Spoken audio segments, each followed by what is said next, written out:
Welcome to the Hey Chaplain podcast. My name is Jared Altick, and I'm a chaplain with the police department. Hey Chaplain is an officer wellness podcast produced for cops and covers topics like your career, your wellness, and law enforcement culture.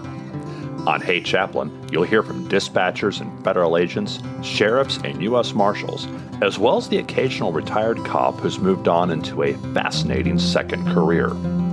From the LAPD to Scotland Yard, the guests on Hey Chaplain share their hard-earned wisdom so that police officers everywhere can survive and thrive.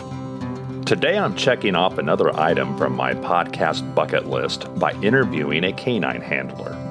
My guest today is Ryan Sumner from the Lenexa, Kansas Police Department, and he has been a K-9 handler for most of his 20-year career as a cop, finding drugs, tracking and apprehending bad guys, as well as training other handlers and their dogs. Ryan came highly recommended as a subject expert here in the Kansas City area, and I had a great conversation with him, which I'm going to split into two parts. This first half will cover how he got started and the pros and cons of K-9 work that you need to know before you commit to this career track. Here's Ryan Sumner. Hello, Ryan. How are you today? I'm good. How are you? I'm doing pretty well. I'm glad you're here today. I've been wanting this interview for a long time, and I'm really excited that you were able to come in today and help me out. Tell me, how did you first get started as a K-9 handler? So I joined Lenexa Police Department about 19 years ago, almost 20 now, and really just watching the K-9 handlers. I had no idea what I wanted to do in law enforcement. I just knew I wanted to be a police officer, right? And I watch people in interviews say, I want to be a detective. I want to be a K-9 handler. I just wanted to be a police officer. But once I got involved, and I'm lucky because Lenexa has a number of different avenues you can take, K-9 being one of them, and went out to K-9 training as my new officer training, saw what the dogs could do, saw what the handlers could do. Then I got out on the street, and I got a chance to see what they're capable of, and I was just amazed by the whole thing. So I approached now my patrol commander, Major Schmitz, and asked, do you mind if I come out and decoy? And decoy meaning put the bite suit on, go hide for the dogs, take bites from the dogs, set drugs out, that kind of stuff. You volunteered to get bit. I volunteered. Yeah. And I haven't done it in a while, but I still love it. That's one of the aspects that I've really loved is putting the bite suit on. You learn a dog better wearing the bite suit sometimes than you do handling the dog. Really?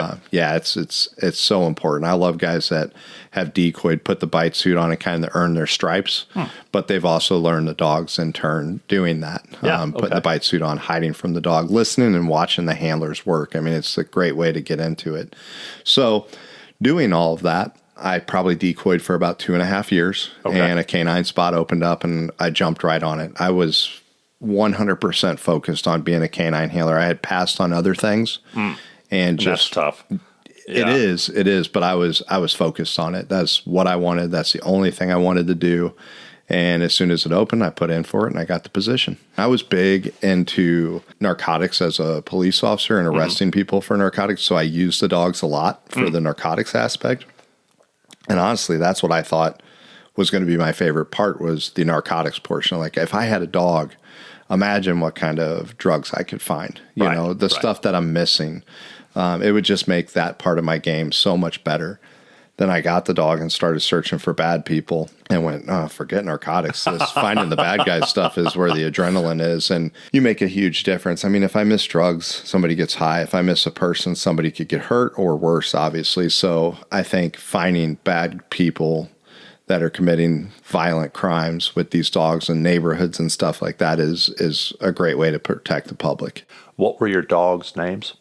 My first dog was Diesel, my second dog was Ram, and my third dog was Leo.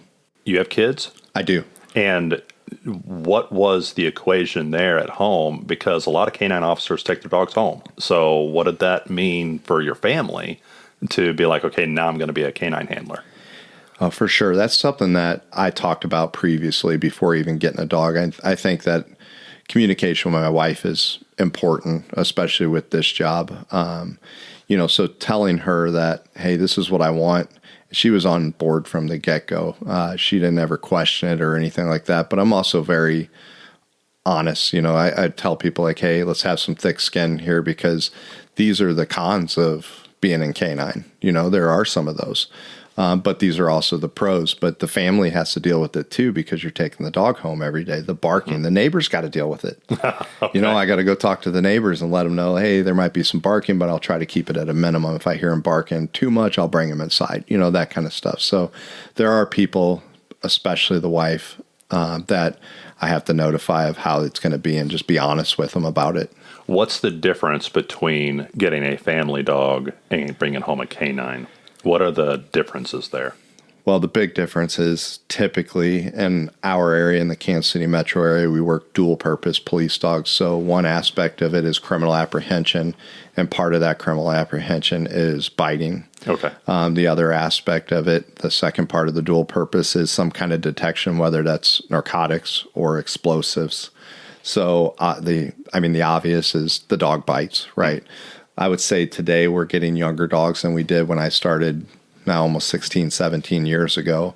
With the younger dogs, you're getting more of a friendly dog to start off with, where before sometimes we were getting junkyard dogs that they were good dogs. They were older, they were more mature, and they came with a little bit more aggression sometimes. Okay. So when you bring a K-9 into your home, what changes at home? What can't be in your home? What activities or items or attitudes can't happen inside a police officer's home if you have a K-9?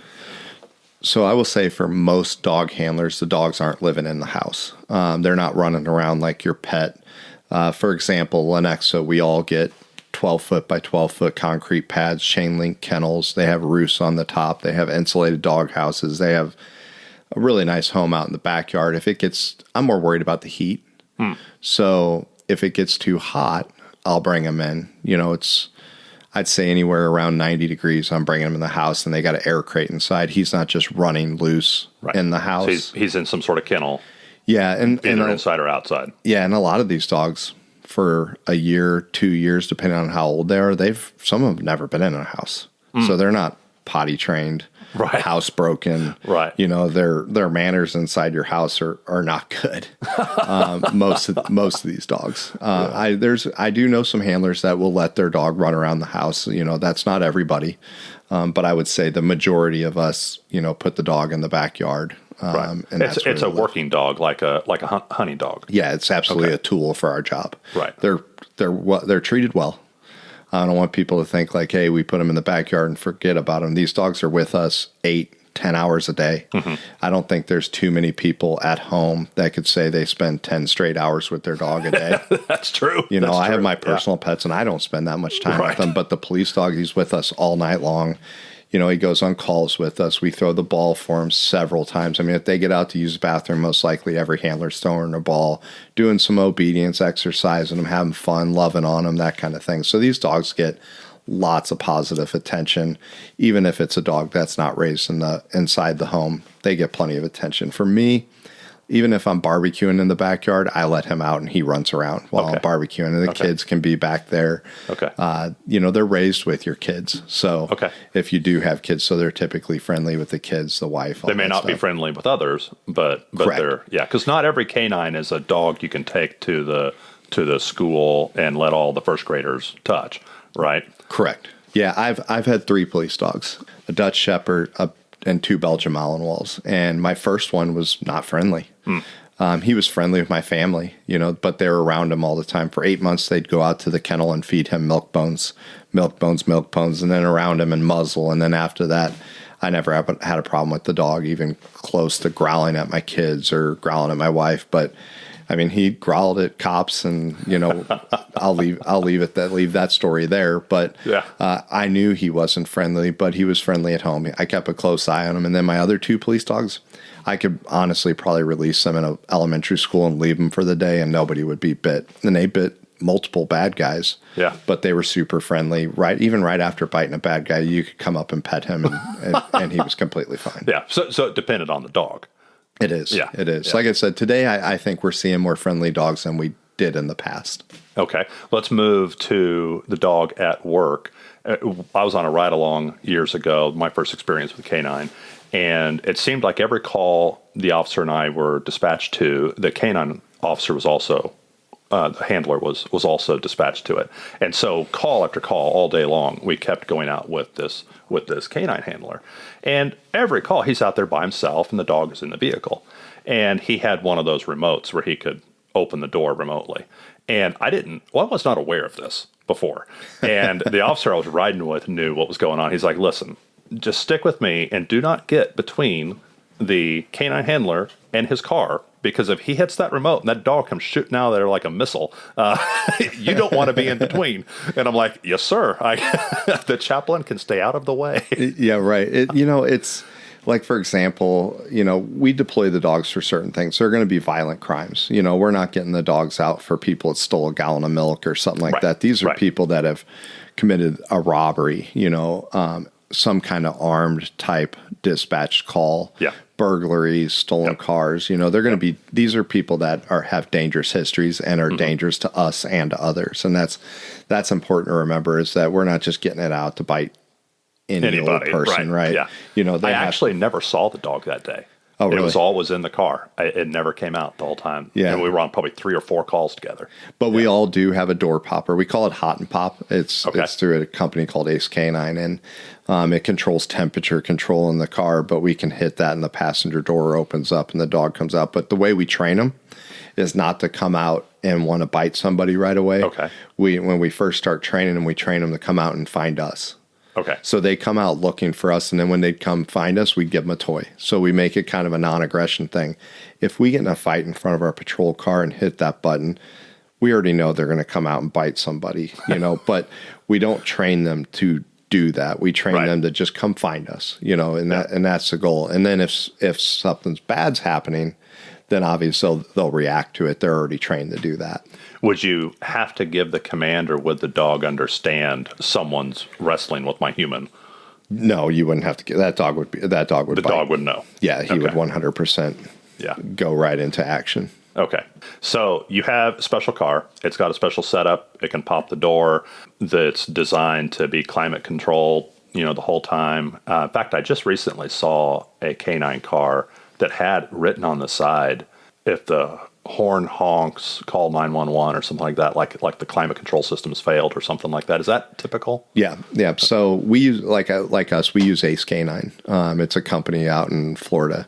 A lot of police departments around here use them, and it's got dual temperature controls. So when you have your AC on, it reads the driver's side and the passenger side, and then it gives you the middle average of it. And you can set it to whatever you want. I think a lot of them are set around 80 degrees. Okay. 82 degrees. So if it gets above 82 degrees, it rolls down the back windows. If you have a fan system like Lenexa does, the fan kicks on to give them some air, and the sirens and lights go off. It's not just a horn. Okay. It's full on police sirens. Yeah, we're not going to let that dog.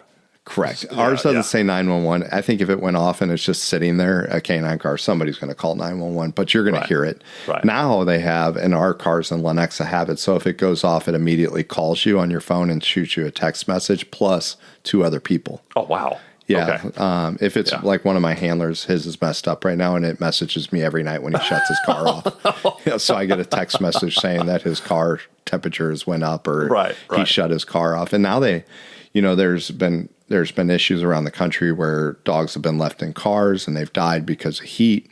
So if you get home and you don't open that back door, it'll set the alarm off after a certain time, and it'll notify you remove K-9 from car, because some of these guys get home after 20 hours of work, and they just walk in the house and forget about the dog. Oh, so now it warns you. Unfortunately, it's happened. Yeah, I don't know myself how it happens, but I know that it's happened. Right. Now, what's it like being in a car with a dog for hours and hours on end? How is that different? Well, some people ride 2-man cars in some agencies, so maybe there's some similarities here. I'm not sure as far as smells and cleanliness and whatever. But what's it like riding with a 4-legged partner? I loved it. I mean, one of the hardest things I did was get out of K-9. I mean, I spent pretty much the majority of my career within K-9. So it was hard when I got out of K-9 and that dog wasn't there. You create like this pattern, especially when you're in K-9 for a long time. So just like you do with your personal dog, you probably talk to them at home, even though they can't talk back. Right. You do that a lot in your car with your partner. I mean, you spend, at least, let's say 5 or 6 years if you decide just to work one dog, with that dog every day at home, every day in your car. He's going to be truly man's best friend. Yeah. He's going to be your best friend. He's going to be your partner, your best friend. He's going to be your dog, your domestic dog at home somewhat. I mean, you're just with him all the time. The smells, I kept my K-9 car pretty clean. So Right. I've been in some patrol cars that smell way worse than my K-9 car. Well, it's different too because it's specifically a take-home car. It is. You take good care of it. Yeah. But you don't have to share it with other officers. No, and you have an 80-pound dog in the back, so you want to keep it clean. Otherwise, you're going to smell a dog all the time. You keep the dog hair to a minimum, Right? So it's not blowing around in the car. So yeah.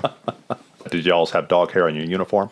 Oh boy, yeah. That's just if you don't like dog hair on your clothes, don't get in a K-9. Stay away from this. Well, yeah, it seems to me that because I've ridden with several officers who the conversation inevitably goes to what they want to do in their career, and they say, "Boy, I want to be a K-9 handler."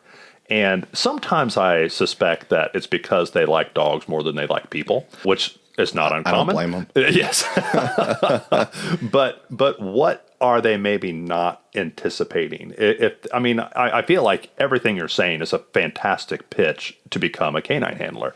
But what maybe are some officers not understanding about the process of getting into it or the actual day-to-day? What do they not know? The important thing to do when an officer's coming to you and saying, "Hey, I want to be in K-9," is not to sugarcoat it and not just give the pros.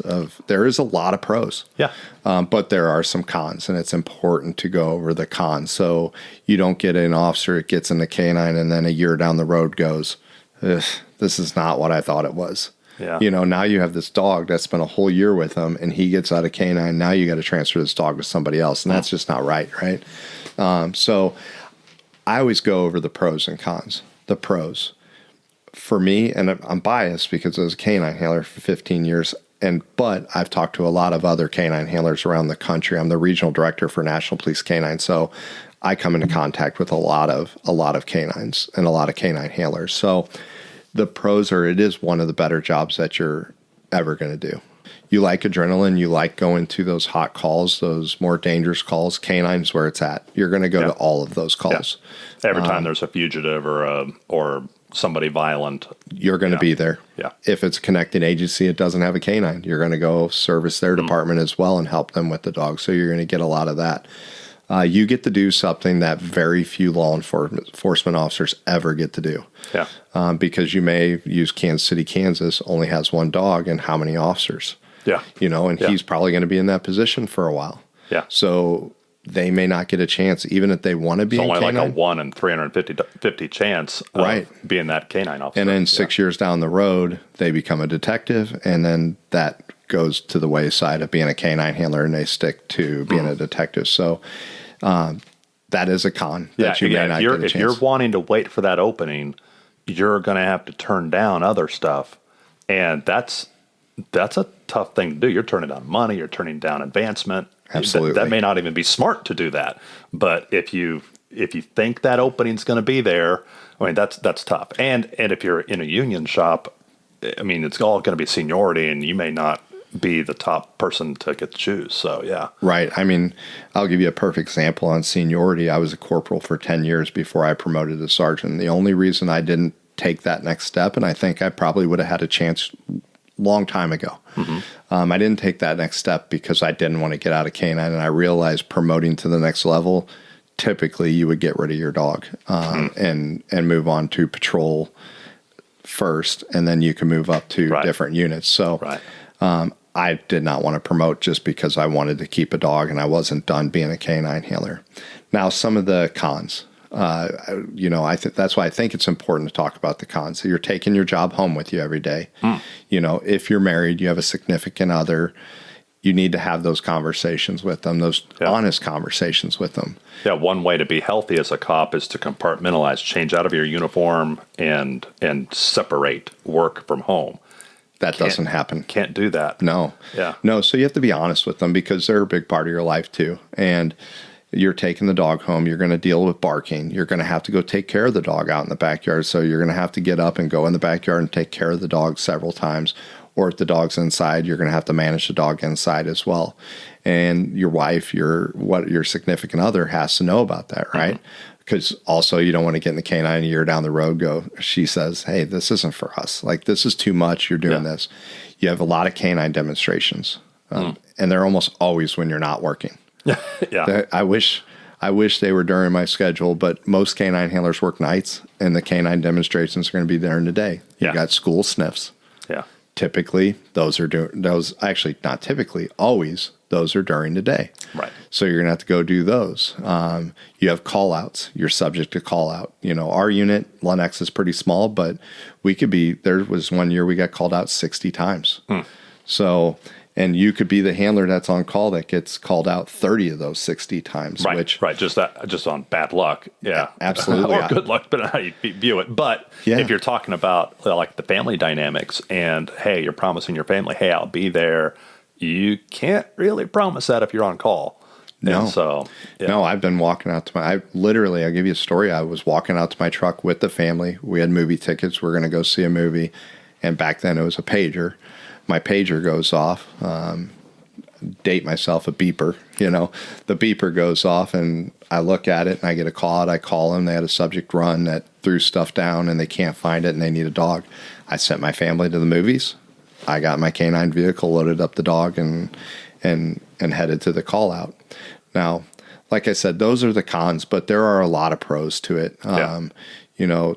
The fact that you're going to get to handle a dog that finds bad guys, that keeps your citizens safe, that finds narcotics, or even better, finds explosives that really keep people safe. The Kansas City, Missouri dogs, they have tons of explosive detection dogs, and those are the dogs that go to the stadiums that you take your family to. And they go there before you get there, and they sweep that entire facility to make sure that there's nothing hid so that we can keep our families safe. So, there's a lot of pros and a lot of pride that goes into it.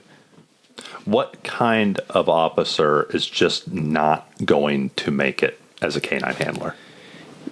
Yeah, I hate to talk about like lazy people, but wherever you go, you're going to have lazy people. Somebody that's lazy is not going to make the cut.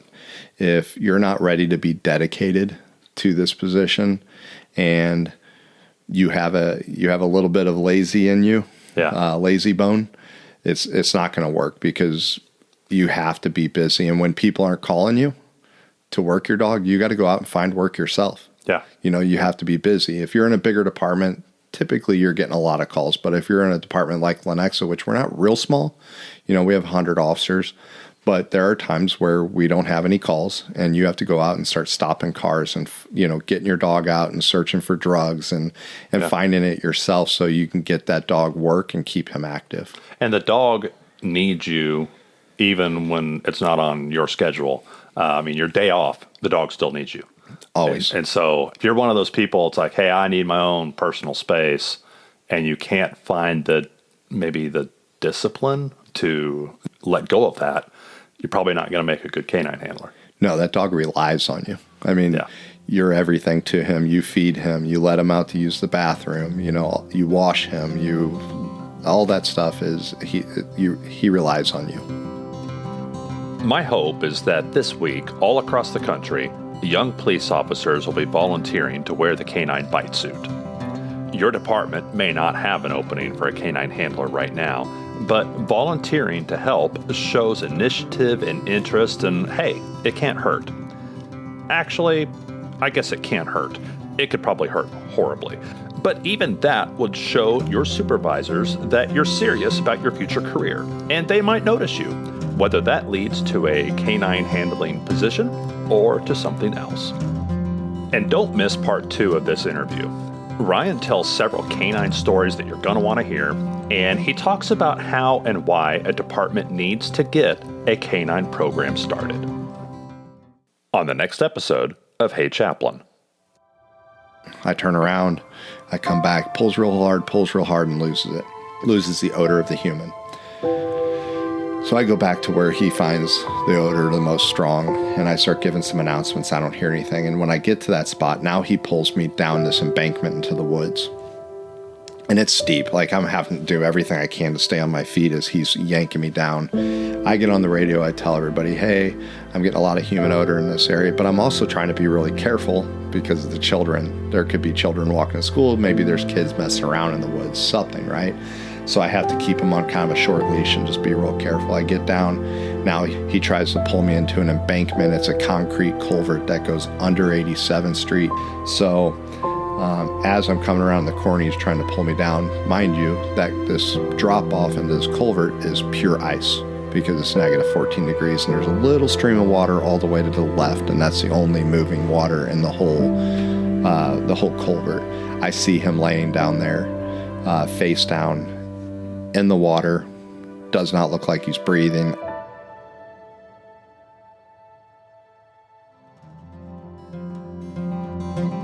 If you have stories, wisdom, and encouragement you'd like to share, please reach out to me. Specifically, if you know someone in law enforcement who is especially good at telling stories or has a particularly poignant story to tell, recommend them to me, and maybe we can work something out.